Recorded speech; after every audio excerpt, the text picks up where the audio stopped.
যে যেখান থেকে বসে আমার এই ভিডিওটি দেখছেন সকলকে জানাই আসসালামু আলাইকুম। আশা করি সকলে ভালো আছেন। আজ আরো একটি নতুন ভিডিও শুরু করতে যাচ্ছি। আজ যে ভিডিওটি করছি বা আপনাদেরকে উদ্দেশ্য করে করা হয়েছে সেটি অত্যন্ত গুরুত্বপূর্ণ একটি ভিডিও, কারণ আজকে যে শব্দগুলো সম্পর্কে আপনাদেরকে জানাবো বা আমরা পরিচিত হব, এই শব্দগুলো ছাড়া কোনো বাক্য পরিপূর্ণ নয়।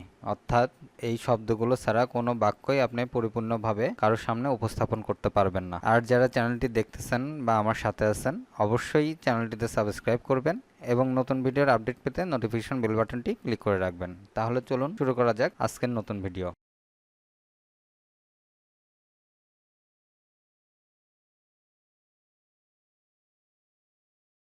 আরবি ভাষায় সংযুক্তকারী কিছু শব্দ, যেই সংযুক্তকারী শব্দগুলো একটি বাক্যের সাথে যুক্ত হয়ে আরেকটি বাক্যের পরিপূর্ণ অর্থ প্রকাশ করে, এ ধরনের কিছু বাক্য তৈরিতে এই শব্দগুলো ব্যবহার করা হয়। আজ প্রথম যে শব্দটি জানব সেটি হচ্ছে যদি। যদি আরবিতে বলা হয় ঈদ আ। যদি আরবিতে বলা হয় ঈদ আ। কিন্তু আরবিতে বলা হয় লেকিন। কিন্তু আরবিতে বলা হয় লেকিন। হয়তো আরবিতে বলা হয় রুবামা। হয়তো আরবিতে বলা হয় রুবামা। নয়তো কিংবা অথবা।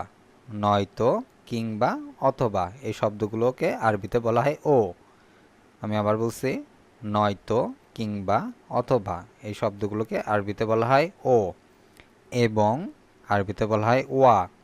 এবং আরবিতে বলা হয় ওয়া। আর আরবিতে বলা হয় আক্তার। আর আরবিতে বলা হয় আখতার। যেহেতু আরবিতে বলা হয় ফে হিনান। যেহেতু আরবিতে বলা হয় ফে হিনান। সেহেতু আরবিতে বলা হয় হাদা বিজ বা। সেহেতু আরবিতে বলা হয় হাদা বিজ বা। অতঃপর আরবিতে বলা হয় সুম্মা। অতঃপর আরবিতে বলা হয় সুম্মা। থেকে আরবিতে বলা হয় মিন। থেকে আরবিতে বলা হয় মিন। ওই আরবিতে বলা হয় উলায়েক। ওই আরবিতে বলা হয় উলায়েক। এই শব্দগুলো দ্বারা কিছু বাক্য গঠন করা হয়েছে যাতে আপনাদের সুবিধা হয় বুঝতে এবং আপনারা যাতে সহজে বুঝতে পারেন। আরবি ভাষায় বাক্য তৈরির ক্ষেত্রে এই শব্দগুলোর ব্যবহার চলুন জেনে নেওয়া যাক। প্রথমে মুমকিন হু আল ইকরা লেকিন লা মুমকিন আন ইয়াকতুব। মুমকিন হু আল ইকরা লেকিন লা মুমকিন আন ইয়াকতুব। অর্থাৎ সে পড়তে পারে কিন্তু লিখতে পারে না। এখানে কিন্তু, এই কিন্তু শব্দটি যদি আমরা এখানে বাক্যের মধ্যে ব্যবহার না করতাম তাহলে শব্দটির পরিপূর্ণ অর্থ প্রকাশ পেত না বা আমরা ভালোভাবে বোঝাতে পারতাম না। তো এখানে যে ব্যবহার করা হয়েছে কিন্তু, আরবিতে লেকিন। সে পড়তে পারে লিখতে পারে না। সে পড়তে পারে কিন্তু লিখতে পারে না। মুমকিন হু আল ইকরা লেকিন লা মুমকিন আন ইয়াকতুব। সাওয়াই ইন্তেজার রুবামা সায়াতি বাদ আসসালা। সাওয়াই ইন্তেজার রুবামা সাওয়াইতি বাদ আসালা। অপেক্ষা করো, হয়তো সে নামাজের পরে আসবে। এখানে হয়তো রুবামা শব্দটি ব্যবহার করা হয়েছে। হয়তো, অপেক্ষা করো, হয়তো সে নামাজের পরে আসবে। সাওয়াই ইন্তেজার রুবামা সাওয়াইতি বাদ আসসালা। তাআল বুকরা ও তাআল বুকরা, অথবা তুমি আগামীকাল এসো। এখানে ও বলতে অথবা, তাওয়াল বকরা বলতে তুমি আগামীকাল এসো। এখানে বকরা অর্থ আগামীকাল বোঝায়, তাওয়াল অর্থ আসো বা এসো। ও তাওয়াল বকরা। ফেহিনান তাল ইলা সাইয়ারা। ফেহিনান তাল ইলা সাইয়ারা। যেহেতু গাড়ি চলে এসেছে। যেহেতু গাড়ি চলে এসেছে। এখানে ফেহিনান অর্থ যেহেতু, তাল ইলা সাইয়ারা অর্থ গাড়ি চলে এসেছে। হাদা বিজবা ফাদ্দাল। হাদা বিজবা ফাদ্দাল। হাদা বিজবা অর্থ সেহেতু, আমাদের রওনা হওয়া উচিত। মানে ফাদ্দাল অর্থ রওনা হওয়া। ফাদ্দাল অর্থ রওনা হওয়া। আল রুজ আজবা বিমিন আল কুবুজ। আল রুজ আজবা বিমিন আল কুবুজ। রুটি থেকে আমার ভাত বেশি পছন্দ। রুটি থেকে আমার ভাত বেশি পছন্দ। আল রুজ আজবা বিমিন আল খুবুজ। উরিদ গাসিল ধুতে হবে নাকি? এখানে আরবি ভাষায় কিছু বাক্য যেগুলো আমাদের নিত্য প্রয়োজনীয় বাক্যগুলো প্রয়োজন হবে সেই ধরনের কিছু বাক্য যা শিখতে পারলে আমাদের প্রতিদিনের যে আরবি ভাষার যে সমস্যাগুলো আছে সেগুলো সহজে সমাধান করতে পারবো। সেরকম কিছু বাক্য। উরিদ গাসিল ধুতে হবে নাকি, কোনো কিছু ধুতে হবে নাকি, জামা কাপড় হতে পারে, যে কোনো কিছু হতে পারে, আমরা এই ধরনের প্রশ্ন করে থাকি। তো এটি আমরা আরবিতে বলবো উরিদ গাসিল ধুতে হবে নাকি। সাইয়ারা নাদিব গাড়ি পরিষ্কার, আমরা গাড়ি পরিষ্কার করে থাকি, নিজের গাড়ি হোক বা অন্যের গাড়ি হোক, আমরা এটা বলি যে গাড়ি পরিষ্কার করতে হবে। সাইয়ারা নাদিব গাড়ি পরিষ্কার করো।